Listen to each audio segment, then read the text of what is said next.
విద్యా వ్యవస్థ మీద యుద్ధం అనే పేరుతోటి, గన్ షాట్ అనే పేరుతోటి. ఇప్పుడు చాట్ జీపీటీలో నా బ్రెయిన్ నా మైండ్లో ఉండటానికి నా ఫోన్లో ఉండటానికి ఏంటి తేడా ఏంటి అసలు?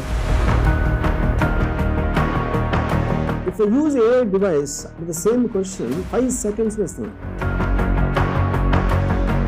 ఏఐకి ఒక ప్రాంప్ట్ ఇచ్చేసి నేను లెఫ్ట్ హ్యాండ్ తోటి రాసి ఒక పర్సన్ రాస్తున్న ఇమేజ్ జనరేట్ చేయమంటే అది నాకు రైట్ హ్యాండ్ తోటి రాస్తున్న ఇమేజ్ మాత్రమే జనరేట్ చేస్తుంది. చాట్ జీపీటీ ఇవే సుపీరియర్ అనుకొని నేను వాటిని ఫాలో అయితే ఇప్పుడు నేను తప్పైనట్టే కదా sir. The chance of chat GPT going wrong is far lesser. అదొకటే. I'm not saying it's perfect. హాస్టల్లో జరిగిపోయింది.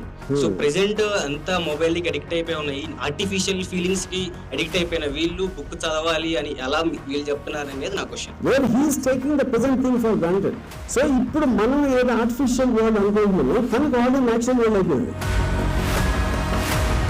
ఏకలవ్యుడు విద్యను మిస్యూజ్ చేసుకున్నాడు, మీకు గుర్తుంటుంది. నా విద్యని ప్రతాపం నేను చూపిస్తానని కుక్క నోట్లోకి 7 బాణాలు వేసి కొట్టాడు. ఏంటి బాణం ఎందుకు వేస్తారో నీకు తెలుసా? తెలియదు. ఆ కుక్క ఎలా ఉంటుందో తెలుసా? తెలియదు. ఆ కుక్క 7 సార్లు కలిసి ఉండొచ్చు ఏకలవ్యుడు, అది కూడా మనకు తెలియదు.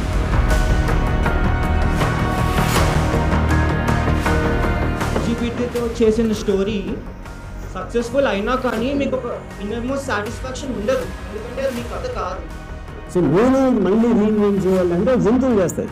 మనుషులు అనేది they have to build upon what is already there. Artificial intelligence replace చేసినప్పుడు మాకు ఇంకా జాబ్స్ ఎవరు ఇస్తారు సార్? జాబ్స్ ఎవరు